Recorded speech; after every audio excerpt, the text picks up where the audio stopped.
Hi, Julie Rader here with the weekly astrological update from November 15th until the 21st. So, if you like this video, please like it, share it with anyone you feel would benefit from this information. Subscribe if you haven't already. It really helps me grow the channel. So, wow, a lot going on this week. There is very much an intensity to the week. I feel like I've just been saying that over and over and over again. But let's start off with Monday. Monday, the 15th, the moon is in Aries and on the moon's day. And the Aries moon wants to get stuff done. The Aries moon, when the moon is in Aries, I always recommend doing something to get your energy out. For me, I always do a stronger hike that day.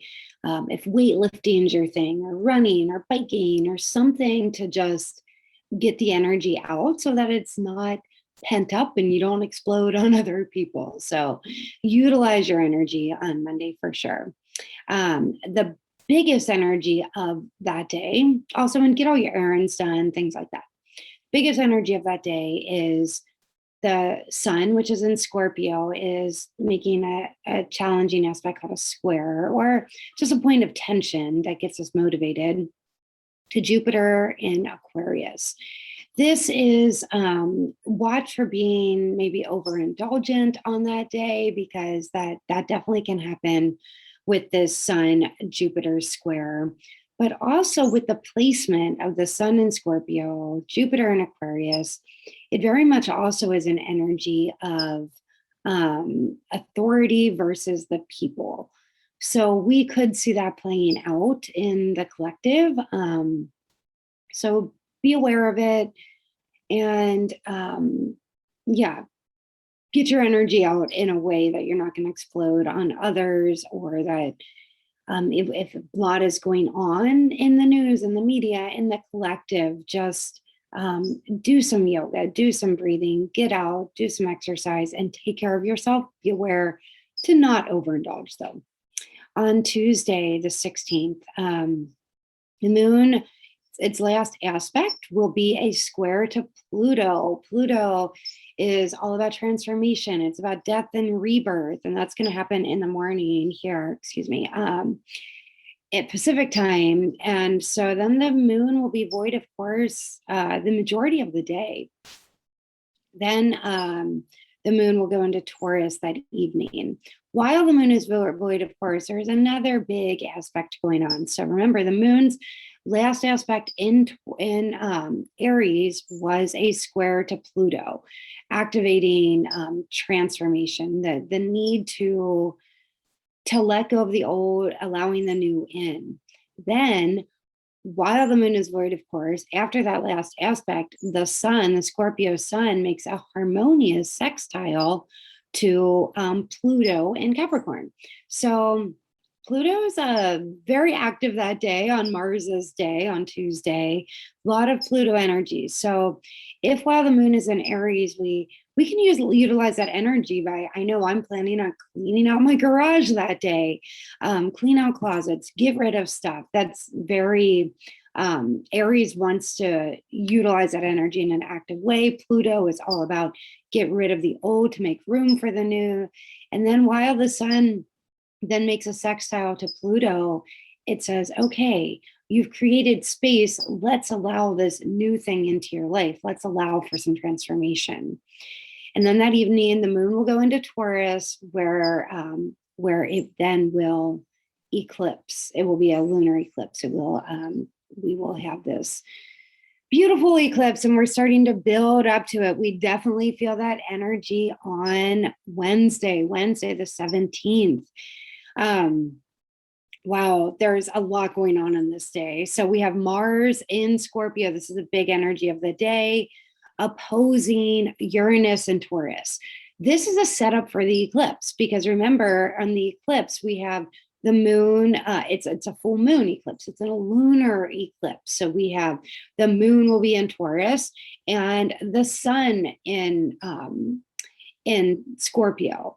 Well, Wednesday, the day before, we have Mars, another big active player in Scorpio, opposing Uranus in Taurus. So this really is, okay, wow. It is, again, can be a bit of a power struggle. But it also can give us this sudden inspiration, or if we've been feeling a certain way energetically or motivation wise, we can all of a sudden be inspired, or have this boost of energy, or the opposite. We could be zapped of energy.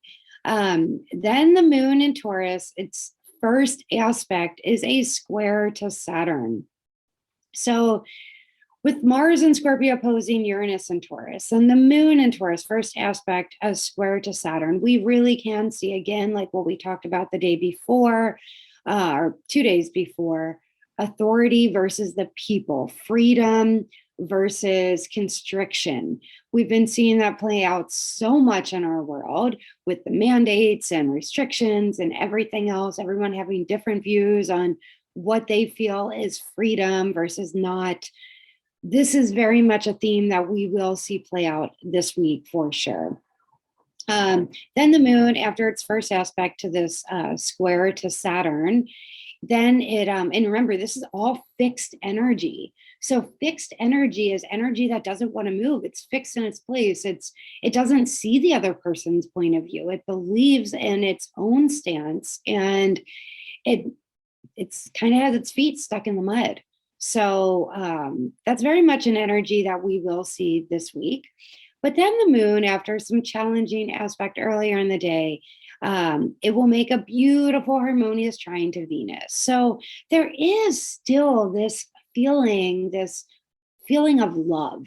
If we can get into our heart space of feeling love, no matter what another person's point of view is on what they decide to do, can we still be in a place of love? Can we love ourselves no matter what anyone says to us? Can we love another even if they have a completely different point of view? If we can get into that space of love and releasing the old paradigms, releasing what is put into us from the media, propaganda, whatever it is, if we can stay in a place of love for another human being, then we will really thrive during this lunar eclipse.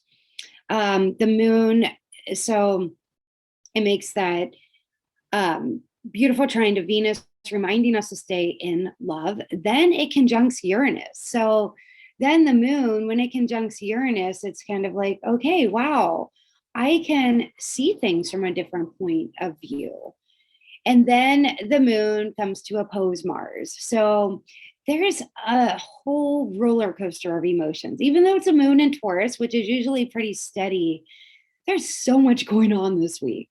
Then let's get to Thursday, early in the morning here, Pacific time, later for you, like if you're in Europe, but it's going to be happening in the middle of the night, basically, for anyone here in the US.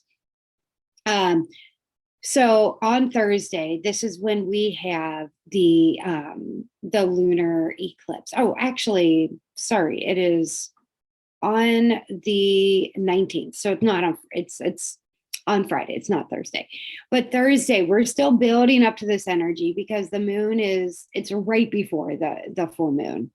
So we have Thursday is a really, really beautiful day for, if we can do a spiritual practice, meditation, yoga, journaling, things like that, we will find that our intuition is quite heightened that day. We have Mercury in Scorpio, trine, beautiful harmonious aspect to Neptune and Pisces. This is all about our intuition, listening to our intuition. Then the moon makes a beautiful sextile to Neptune. Wow, early in the day, lots of intuition, intuitive hits. Listen to them, trust them. They are real. And then we're asked later to take action upon it, because then the moon opposes Mercury. So the moon in Taurus then will oppose Mercury in Scorpio. So this, remember, Mercury in Scorpio later, it's the several hours later, it's going to oppose the sun in Scorpio. So this is, again, building up to this eclipse energy. However, in opposition is kind of my needs versus your needs. So we get these intuitive hits earlier in the day. And then when the moon opposes Mercury, we're being asked, okay, let's take action now.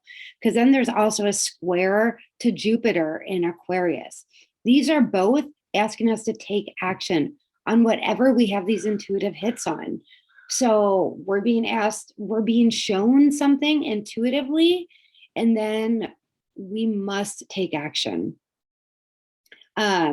This also, this energy is, Thursday can be a bit impulsive, especially when it comes to areas of the heart or romance.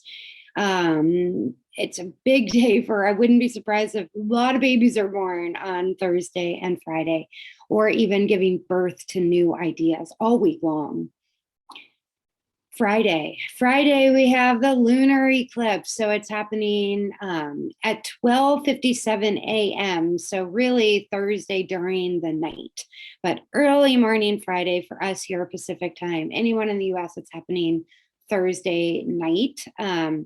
In Europe, it'll be bright and early in the morning. So it's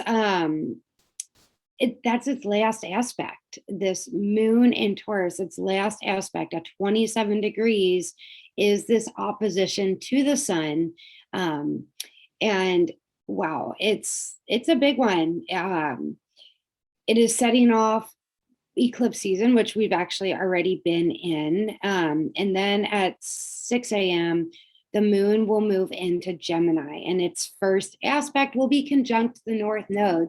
So the North Node is always what makes an eclipse. So the moon, when it moves into Gemini, and then the North and South Node are moving backwards in the zodiac. So that's why we have this eclipse in Taurus. We'll have another one in Sag, and then we'll be going back into the Taurus Scorpio for the next 18 months or so. So when the moon moves into Gemini and its first aspect being conjunct the North Node, we're being asked to look at everything that happened over the last 18 months and what are we willing to move forward on things that we've been thinking about but have just kind of been sitting on it. Also areas that we need to clean up, wrap up, all of that. It's a full moon energy. We must take action on these areas and complete the projects that were started. Areas where we've been a little too scared to move forward on, it's time. Then on Saturday, moon is still in Gemini. It's Saturn's day. We have Mercury and Scorpio. Its big energy is, the big energy of the day is Mercury and Scorpio, square Jupiter in Aquarius. This is an interesting energy. It can be with a square, it can bring out, when it's Mercury and Jupiter, a little bit more of its shadow side, which could be exaggeration, being unreliable, dishonest. So watch for that in your life. Fraud, be aware of that. Just be extra careful that there is not fraudulent activity on your accounts, things like that. It could be that we, people are not being honest with us, or things are exaggerated. We could see this in the collective, especially because the moon is in Gemini and it rules the media. So be aware of that. Maybe take a break from social media that day, or even the news, and just be good to yourself. On Sunday, the 21st, we have the big aspect is this Mercury sextile Pluto in Capricorn. Mercury in Scorpio, sextile Pluto in Capricorn. This is a very articulate energy. It's very observant. It's sharp, especially with the Scorpio and the Capricorn. This is the kind of energy where we could have a breakthrough in an area, whether it's a work project or something, or there it could be that some truths come to the surface. But on a very personal level, this is a great day for writing and getting, I know it's a Sunday, but yeah, you may get some breakthroughs on areas where you've felt a little stuck. The moon's last aspect in Gemini will be a beautiful trine to Jupiter. Sunday's a really beautiful, beautiful day. Then later that evening, this is all Pacific time, 6:33 p.m., the sun moves into Sagittarius out of Scorpio, where Scorpio, it's been very detail oriented, where it's going to be a bit more big picture view. Sagittarius likes to celebrate. So we're moving into here in the US, we're moving into Thanksgiving week. And then at 7:30 p.m. that night, so an hour later, the moon will move into Cancer. So we will really start focusing on home, family, things of that nature. So overall, pretty intense week. Sunday, we end with a really beautiful energy to go into our Thanksgiving week. Some of us here will be traveling. I know kids and I will be traveling to go see family. So enjoy your week and thanks for tuning in.